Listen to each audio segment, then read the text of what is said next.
John, do we want to go to Kamala right now with the economic policy? Yes. Yeah. So let's get a little wonky here, guys. Let's do it. So yesterday, I'm reading the news articles for the day, for the week, trying to come up with what topics we're going to talk about tomorrow. And I see an article, and it's like Kamala Harris to give speech about her detailed economic plans in Pittsburgh. And then I honestly wanted to cover that speech, and then I watched the speech, and it's kind of more of the same of what she's been saying. I was hoping for a little more detailed policy, but let's just cover, from an economic perspective, what her policy is and talk about it, because there are great things that I really, really, really love in there, but I don't know if she's playing the messaging on it correctly or doing the right sorts of things. So her big economic tentpole policies are increasing capital gains tax, which is good. I like that. She wants to provide $25,000 for first-time home buyers, and I think build 3 million new homes with tax incentives for building new homes specifically for new first-time home buyers. So if you build a home in a certain affordability range and it's sold to a first-time home buyer, you get a tax incentive. And so those are excellent. As someone who plans to be a first-time home buyer during the Kamala administration, I'm admittedly biased, but I do like that. She has another large, populist economic policy she is offering a $50,000 tax write-off to small business people who start a small business, which is excellent. I think that is something that I'm actually surprised Republicans haven't just stolen, considering how big of a economic boon that is, a populist message for the working class that you'd think Republicans would usually like to have. My question to you guys, I get a little wonky with the economic policy. I think I look into it even among content creators a little bit more detailed than the average person. Because I talked to TJ, I want to hear Dara.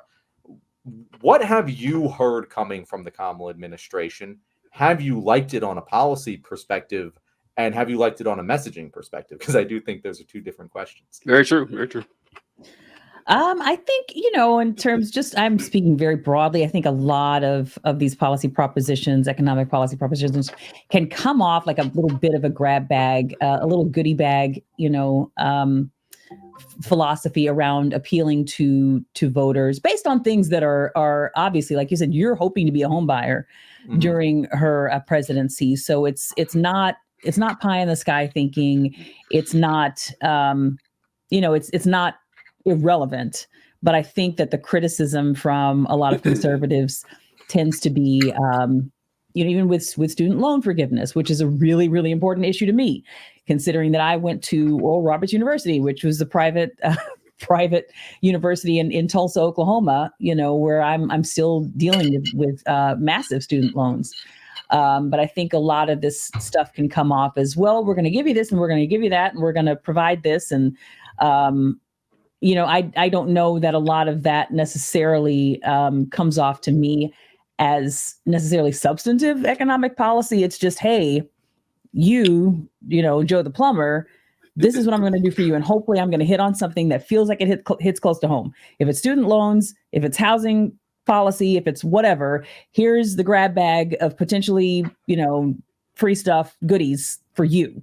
And so I think a little bit of that for me, I don't know, can come off as a bit of, I don't know, dangling the keys in front of voters. But hey, maybe that's all you need to do in order to win votes. I will say, just kind of broadly contrasting economic policies that are presented by particularly Donald Trump right now versus Kamala Harris. If I'm someone who is undecided and if I'm someone who's not terribly well plugged in, one of the things that just strikes me on a really basic level is when you talk about economic policy, anything that Kamala Harris has proposed, tax credits for entrepreneurs, like you said, and she's saying that she's going to continue the student loan debt forgiveness, these efforts that continue to be blocked by Republicans, first-time home buyers and all of this stuff.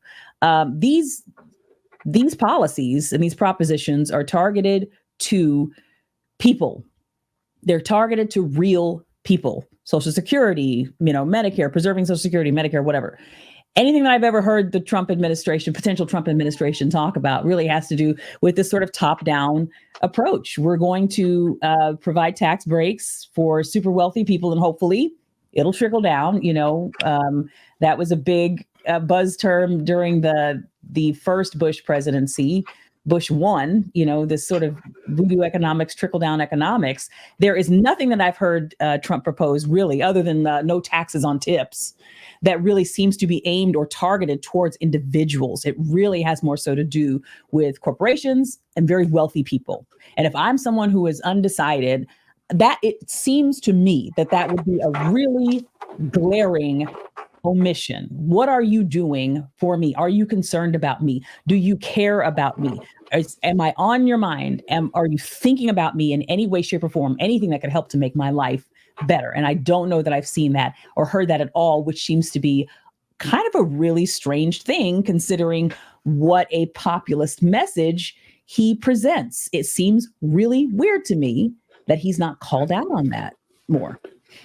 So with the contrast with Trump, there's a really famous Kamala Harris tweet from years ago before she was vice president. And I can't remember how it went, but it said something like, I'm offering a $5,000 of student loan forgiveness to anyone who went to an HBCU and worked in an underprivileged neighborhood for 3 years. It was like this incredibly complex shit. They're like, what is going on here? It's hard. And so unfortunately, that's what Democrats tend to do, is that they tend to just make everything wildly elaborate and then losing people. And I think this is my turn to disagree with Dara, actually, for the first time. It says that I think Trump is lying when he says he's either lying or he's not recognized the very obvious flaws. The things that I can remember saying, no tax on tips, the first thing he said. He also said no tax on overtime, and he said no tax on Social Security. And I think that if you're someone who's not plugged in and you hear, oh, my overtime's not going to be taxed, I think that could be a pretty, because it's simple. It's a really, now he's not going to do it. He's obviously not going to do it. And the no tax on tips, it's one of these that sound like a good idea until you think about it for a little while, because that's just going to be used for people to pay huge bonuses that aren't income to rich people. And so they pay even fewer taxes. I think the Democrats are kind of hamstrung on the whole tax credit thing, which, listen, tax credits are better than nothing. I'm not shitting completely on tax credits. I think that, just not means testing any of this and just getting the money out to people is a more efficient way to do it. You don't spend time. As someone, I work in rental assistance in the state of Indiana, the fucking red tape to get someone $800 a month to help pay for their rent. Insanity. It takes hundreds of man hours to just get one person paid. And yeah, get rid of all that. Just get rid of all. Just have them send it out to everybody and get it taken care of. I think that's something the Republicans, unfortunately, they're so, myopic and malevolent in how they view politics that helping anybody is just against their core principles. But for the most part, I agree with a lot of what Kamala Harris is, putting forth, the home buyer stuff and the tax credits and everything. I just wish it was a little bit more simple, because what is the old saying that the best argument against democracy is a 5-minute conversation with the average voter? I know it's just something people joke about, but you get too cerebral with this stuff and you will lose people. You will lose them real quick. Their attention spans are not that long. So a policy can be good, but like you said, John, a policy being good and the messaging being good are two very different things. And that's hard to do when it's a 3 or 4 step policy. And I think she's utterly failing on the messaging. And we talked about this a little bit yesterday, TJ, and it really came into stark contrast to me when I was thinking about talking to the Blue MAGA crowd during when Biden was still the candidate. And something that would often be said was, hey, leftists, stop worrying about, inflation, stop worrying about economic struggles, stop yada, yada, yada. The economy is good. There's all of these positive economic metrics here. Look at this graph. And yeah, And that didn't Yes. work. I know. Even Of when course I not. agreed with some of the points they were making, it was like, okay, but that's not what people feel. Mhm. People don't feel the unemployment rate dropping. They feel that they personally have the same income as they did, a year ago, and groceries are 40% more expensive, and that feels like they're double. And whether you can yell at them and tell them until you're red in the face that their groceries aren't actually double the price, it's actually 40% increase, and actually the wages have kept up with that. It doesn't fucking matter. Yeah. It's not. They don't feel that It's is nerd correct. shit. Yeah. It's horseshit, and you can't. You clearly have failed to message that for the past several years. It has clearly failed. And the way that you know this is because that's what Donald Trump is screaming about. It's that and immigration, inflation and immigration. And you have failed at messaging on both of those fronts. And one of those fronts you've actually done a good fucking job on when it comes to the economy, and you have failed that messaging. And Kamala has basically taken the stance of, I have Biden's economic policy, and here's a couple extra goodies. And I don't think that works. I just don't think it works for a hell of a lot of people. I think it works for the people in Democratic circles who are already going to fucking vote for her. I don't think it works for undecideds. I don't think it gets out the vote. I don't think it really does anything.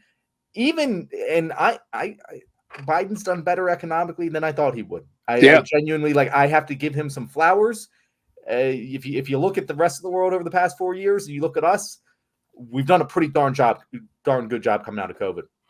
Build Back Better, while it wasn't everything that I would have wanted it to be, and it excludes a lot of things that I would have wanted, especially in the climate policy section, it has fucking done wonders for us. But they don't talk about it. They never talk about, the fact that all of these things are doing well, and that, hey, these are the projections over the next 4 years. They kind of sort of sometimes mention it, but they don't really message it correctly. And I don't necessarily know what the right answer is, but clearly the one they were using, it wasn't working. And it's shocking that they didn't think, hey, maybe we should rock the boat and change it up a little bit.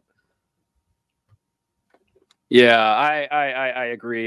This is just something that if Democrats would learn anything from Donald Trump, it's that sometimes it's okay to just be a good old fashioned used car salesman and just John's heard me say this a million times, but I'm going to say it again.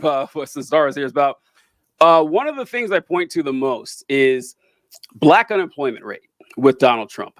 So when Donald Trump was in office, the black unemployment rate hit an all-time low. He never shut up about it. He said it, and I felt like every week. He said it so much that even though the black unemployment rate was lower under Biden, people still think of Trump when they think of the low black unemployment rate, because he said it all the time. Like, that's what you got to do. That's what Biden or Harris now needs to do. Just go out, find an indisputable fact about, hey, this is actually good. We beat the rest of the world in controlling inflation. That's true. Yes, they never say that, TJ. No. They never say it. Because they're afraid to even say the word. It's just the same thing as immigration. Well, yeah, I guess it might be too late for that now. It's a good point, because the Republicans have already cornered it. But if they just, like you said, if you're going to do the chart, make the chart easy to read with an easy statement. Boom. Here's the rest of the world inflation. Here's the G7. Here's every industrialized nation. Here is us. We are kicking their asses.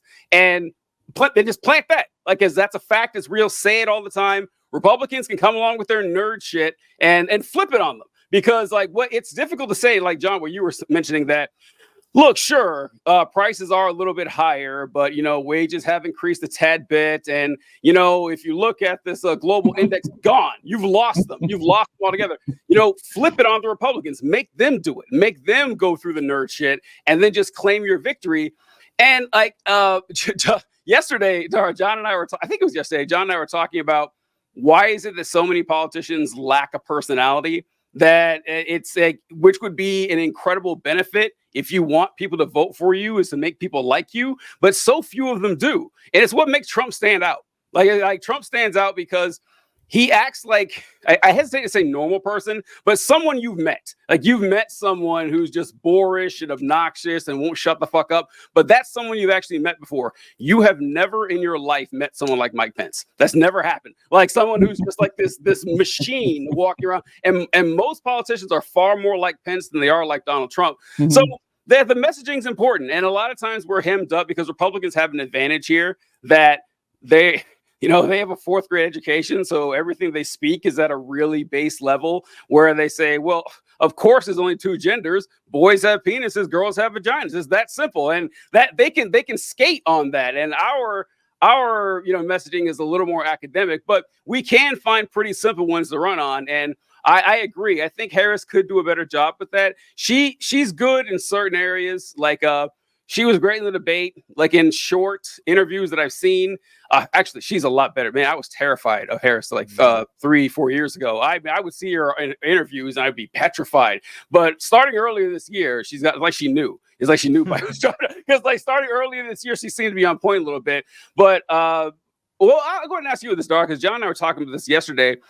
I'm sure you've noticed that since her nomination, she's had the polls shoot up. She has high favorabilities. People like her, but she does seem to be kind of playing a prevent defense against Donald Trump and not going super aggressive and kind of let Donald Trump hang himself. Do you think she's making the right move here? And like, because she's limiting her exposure, because I don't know, I would be of the mind is like, the more people see me, the more they like me. I'm blitzing everything. I'm going to be out, making speeches all the time, but she doesn't seem to be doing that. Do you think she's making the right move with this? I don't know. I think she's in a little bit of an impossible situation. I think she's going to come under a certain amount of criticism, no matter what she does, no matter what her strategy is. I keep saying, do a couple of sit-down interviews, which she's done now with traditional media, satiate them, make sure and don't piss them off too much. But I think her reach should be much more directed at the avenues that a lot of people are plugging into. People keep suggesting outlets like Hot Ones, the show where they eat the wings and they have really deep conversations. I feel like there are so many more options for her now than what have existed for really any other candidate. Options, she could come on the left wing anytime she wants. Just putting that out there. And there are people on extremely well listened to podcasts who are begging her, who are begging her to come on and talk. And so I feel like that is a missed opportunity. And I keep hoping at some point, even Under the Desk News was like, hey, I would love to have you come and talk to me. I mean, I don't know. I feel like they have been sort of very smart with social media, but in that area, in the area of really just, let's be able to kick the tires and feel and touch and, figure out who you are as a person. It would go so far in the age that we're in right now. So I feel like, she's missing some opportunities in that way. In terms of, I don't know, going harder against Trump, I think that's just an impossible proposition because you have to kind of avoid this game of playing whack-a-mole with the guy. He's such a cartoon character that you're engaging with him to any extreme level, then puts you in the mud with the pig. You almost can't win that game. So I think we just need to have more opportunities to get used to her, to see her for who she is, to see her as a human being, to see her personality. Yes. Just to hear her talk. She needs to feel more real, especially to younger voters, I think. Yeah. I want to say, so real quick, yesterday, John was going down this route and John was saying that she should just do an Instagram live. Just hop on an Instagram live and just interact with people. Yes, and absolutely. And we were saying like maybe she's not good at that type of thing. Cause who knows? Like maybe like in a live interaction with a bunch of strangers, that's not her thing. And fine, Hot Ones is a great idea. Plants in the audience, TJ. That's right. Only answer the question. That's true. Yeah, they can do that. But also, man, make Tim Walz do that. Like, cause I say he seems like a guy who would crush that. Like just from what I've noticed of him, why do I see JD Vance 100 times more than Tim Walz? Why? Like I'm glad because he keeps tanking every time it goes on. It's hilarious. But I mean, just use it against them. Like the first time I've seen Tim Walz, and I feel like Weeks is going to be the vice president debate. Why? I mean, that guy. I honestly, I think Harris would do fine too. She does seem to have like a like a chill auntie vibe about her. That's kind of how I see her. So I don't think she falter on it. But Hot Ones is a great idea. Because Hot Ones isn't going to give you, so what are your thoughts on the Palestine conflict? That's not going to happen on Hot Ones, so just go for it. But I do think she's been pretty good with her, not necessarily subtle, but targeted attacks on Trump. The first one was during the debate when she made fun of his crowds and how his crowds are that people walk away out of boredom.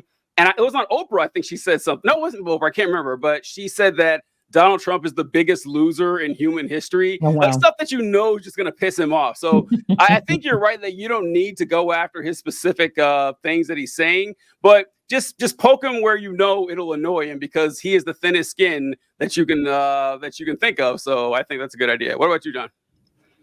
Yeah, I've made my position pretty clear on it. It really does confuse me. I don't understand the strategy behind just not putting her face out because it clearly works for Trump. Like it really blows my mind that Democrats have looked at what Trump has accomplished in the past 8 years, and just no one's fucking tried even anywhere close to just shooting from the hip and going out there. There hasn't been a single Democratic politician who has went that route. And I don't understand. Even just peeling it back a little bit. Just hey, go on the Instagram Live. It can all be fucking fake. Just make it look not fake. Like just try. You know, and see what happens. And Kamala had a really good opportunity. And now it's kind of too late. Now she's lost that golden window to redefine herself. And she did a lot of good things that we praised her a lot for. She has big things that she's done well, retaking the freedom messaging. I love that. We've been saying Democrats should do that for years. To champion the working class more. She's done a great job of that. But calling them weird. Calling them weird was a amazing thing to do. But she hasn't really followed up on that. She's kind of and in the beginning it was like, oh, she's getting her campaign together. It makes sense that she's not getting out there a ton, and I wasn't concerned by it. Yeah. But now it's like, okay, why is this happening? And even since the debate performance is even more like, okay, clearly she can go out there and kill it. So why are we doing this? Why is she not out there? Why is she not sending Tim Walz out there? And again, it doesn't have like Dara said, it doesn't have to be legacy media. It can be anything. Put Tim Walz on fucking Rogan. Do it. Yeah, Why not? Do it, you coward. He will kill on Rogan. Yeah. It doesn't make any sense why that hasn't happened. I agree. Well, we're if the Harris campaign wants to reach out to us, trust we have some great ideas that we'll get her in office. Let's do it. All right, let's close out here with the Republican Party. The greatest threat to the existence of the human race, if you ask me. And I don't say that lightly. They really are. I mean, it's like there's no terror cell. There's no hostile military that is doing more to bring about the destruction of humanity than the Republican Party. Just on climate change alone, the Republicans are the biggest threat to our existence, and that's on a grand scale. But on a smaller scale to individual people in society, like even down to like literal individuals where, I forget the governor of Missouri's name. I forget his name, but he's like, nah, fuck that guy. Let him die. It's like, I don't know. If you have the chance to not kill somebody, you're like, no, I'm going to do it. And you don't have to. Psychotic shit, man. Psychotic. So we're going to go a little bit about the proposed way the Republicans considered stopping or shutting down the government. So Trump lobbied House Republicans for a last-minute change in government funding plan, but failed.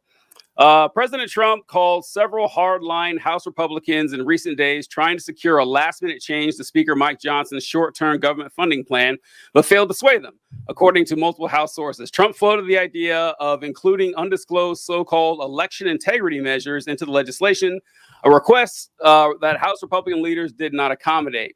The House passed a measure to avert a shutdown and keep the government funded through December 20th on Wednesday afternoon. All Democrats voted for the bill. 82 Republicans opposed it. Trump's attempt to change the bill stands in direct contradiction to Johnson's comment to ABC News on Tuesday that there was no daylight between him and Trump on the issue. And he says, look, Trump fully understands the situation. He understands our margins, and he's frustrated as I am that we couldn't get that done in the original play. So what they're talking about with the, I think it was called the SAVE Act is what it was. And essentially, it would require you to bring like a federal ID, like nationwide voter ID. Now, this is actually another one where Republicans, the messaging is really good. I got to give them credit on this, because if you just tell your average person you need an ID to vote, they'll be like, well, yeah, of course. How are they going to tell us you? Like you need it. But you already provide your ID when you register. That's why it's actually like you need to prove your citizenship before you're on the voter rolls. And so there's no need to do it again when you get there. Like, you already have the identifying information, and if someone's voting twice, they'll catch it quite easily. And more importantly, Republicans have been trying to prove hordes of people voting illegally as long as I've been paying attention to politics, like 30 years, basically. They've been saying, oh, you got dead people voting. You got people voting 2, 3, 4 times. You got non-citizens voting in federal elections. It's not there. Like every year, there's a couple hundred cases out of millions or something. No election, and that's across 50 states. No election has ever been changed by this. But what the Republicans want to force people to bring an ID, specifically because it targets low-income populations or urban populations where people don't have driver's licenses, and they're more likely to vote against Republican interests. So Trump wanted to put that in the budget and then tell the Republicans, listen, put that in there. If the Democrats don't go for it, we'll shut down the government. Mike Johnson said, well, we've shut down the government, like 5 times in the last 15 years or so. And every time the Republicans have paid for it. Like people have caught on to this, that the Republicans are want to shut down the government. And he doesn't want to do that before election because it might make Trump look good, but it would fuck over a lot of House Republicans. Now, John, yesterday you said you thought Johnson was screwing this up, I think. We had a disagreement on that. Did you think he made the wrong call? Because I thought he made a good call. So, I mean, like in terms of good for the fate of humanity and the country, like like passing the like you have to do this. He has to continue to do this. He might, the Republicans could just decide not to, but they don't have the votes right now in order to do that. So like he can't. But for me, it's more the process that has led up to this, because he tried to shoehorn the SAVE Act into a vote on the reconciliation, or not reconciliation, whatever resolution.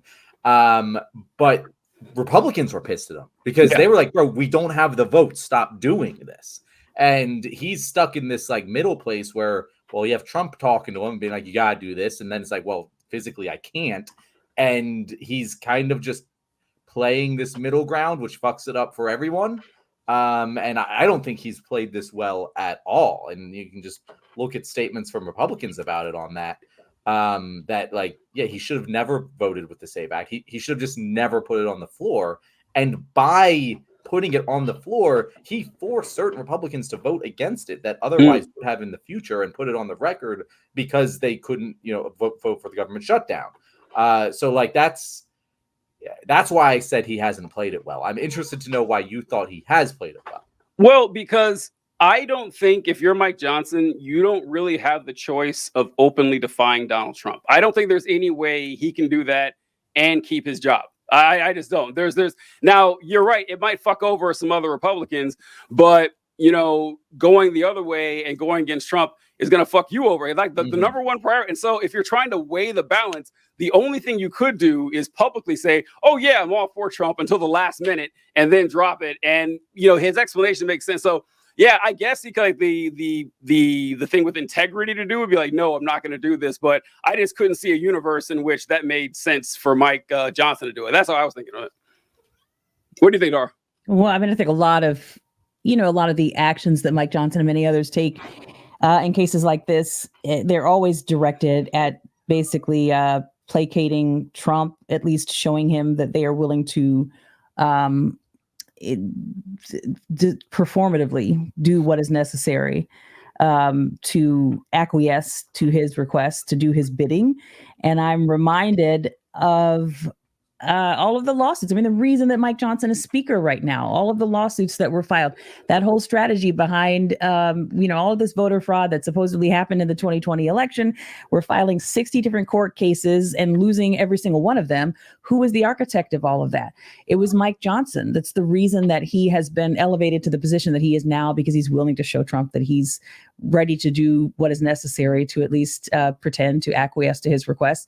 And then he's going to do what he has to do to actually get stuff done. So it's worked for him thus far. It's why he is where he is. So I don't know. I guess I have to give the guy credit for being, smart in that respect.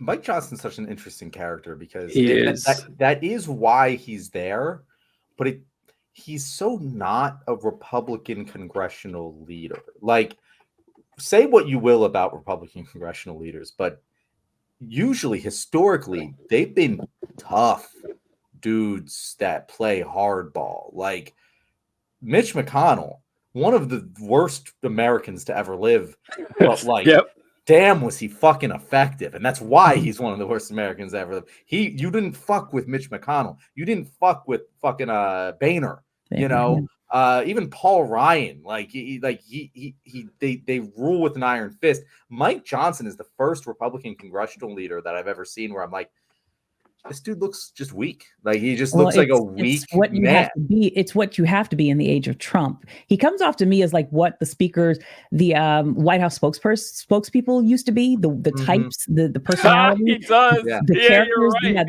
that they used to choose as the White House, like Tony Snow, something like that. Yeah, super subdued. I mean, he barely even moves his lips when he talks. You can't read him.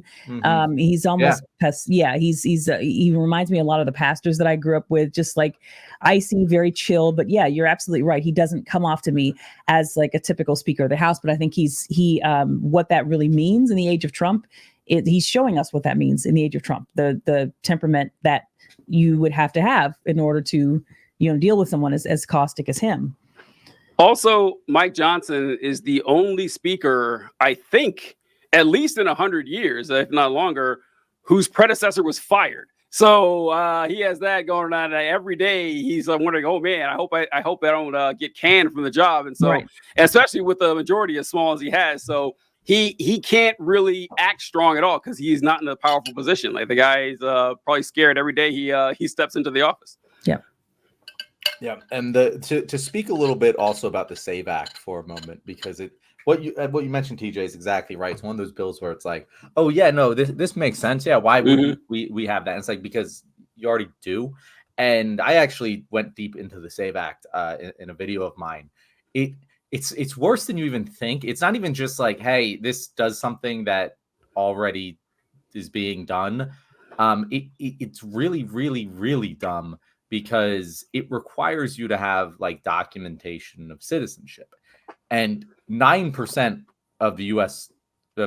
citizens do not have ready access to documents proving their citizenship status, and over 3 million people literally don't have those documents. So to enact an act like this 5 weeks before the election, that's going to disenfranchise literally millions of people. It's an insane thing to do.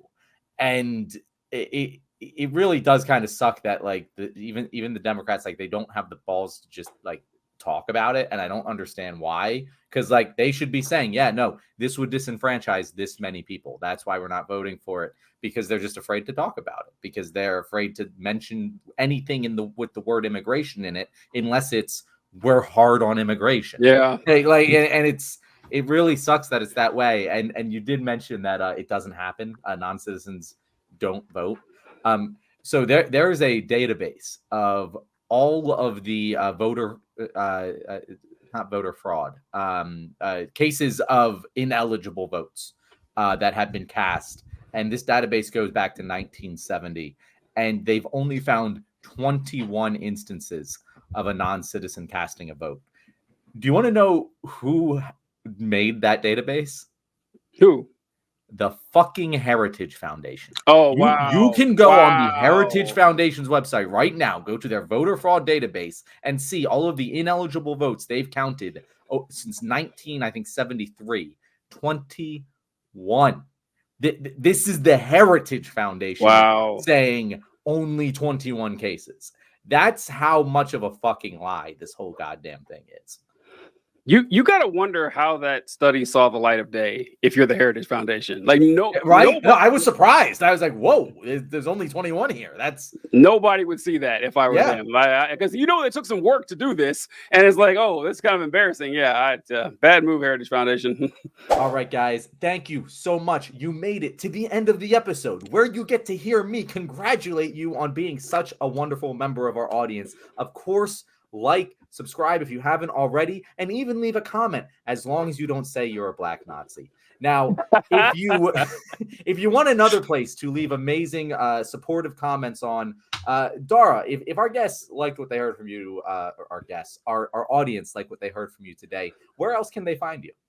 They can find me on all social media platforms as Dara Starr Tucker, Dara with 1 R, Star with 2. On Instagram, oddly enough, I'm Dara Tucker B, and I'm also that on Threads because those 2 platforms are connected. So yeah, Dara Starr Tucker on TikTok, on YouTube, even Facebook. Yes, I'm over there. Instagram and Threads, I'm Dara Tucker B.